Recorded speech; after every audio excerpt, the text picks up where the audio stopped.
और जीएसटी पर प्रधानमंत्री मोदी का पहला बयान आया है। आम लोगों के जीवन को आसान बनाने के लिए यह सुधार किया गया है। जीएसटी में सुधार से आम लोगों का जीवन आसान होगा।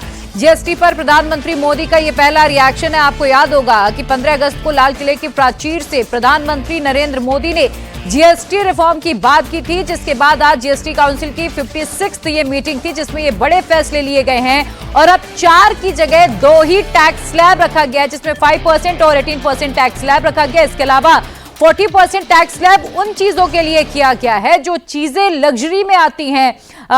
तो प्रधानमंत्री नरेंद्र मोदी का पहला रिएक्शन भी सामने आया है। प्रधानमंत्री ने कहा कि आम आदमी को राहत देने के लिए ये सुधार किए गए हैं और वित्त मंत्री निर्मला सीतारमण ने भी बताया कि प्रधानमंत्री लगातार कह रहे थे कि आम लोगों को राहत होनी चाहिए, आम लोगों को सुविधाएं देनी है और इसीलिए ये तमाम जो अहम सुधार है वो किए गए हैं। बहुत सी ऐसी चीजें हैं रोजमर्रा की जो अब 22 सितंबर से सस्ती होने जा रही हैं और इनमें सबसे खास मैं आपको बताऊं तो जो क्रोनिक डिसीज हैं, जो सीरियस बीमारियों की मेडिसिन है, उनमें जीएसटी कम कर दिया गया है, 5% कर दिया गया है और कुछ दवाइयां ऐसी भी हैं जिसमें जीएसटी खत्म कर दिया गया है।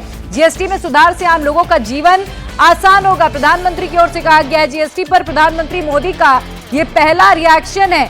आम लोगों के जीवन को आसान बनाने के लिए सुधार। इसके अलावा आपको मैं बताऊं कि लाइफ इंश्योरेंस पर जो लाइफ सेविंग बीमा आप लेते हैं उस पे भी अब किसी तरीके की जीएसटी नहीं लगेगी और उस जीएसटी को शून्य करने का मतलब ये है कि ज्यादा से ज्यादा लोगों के लिए ये अफोर्डेबल हो सके, ज्यादा से ज्यादा लोग ऐसी पॉलिसीज ले सके जो उनके बीमारी के टाइम में काम आए, जो उनके जीवन को बचाने के टाइम में काम आए।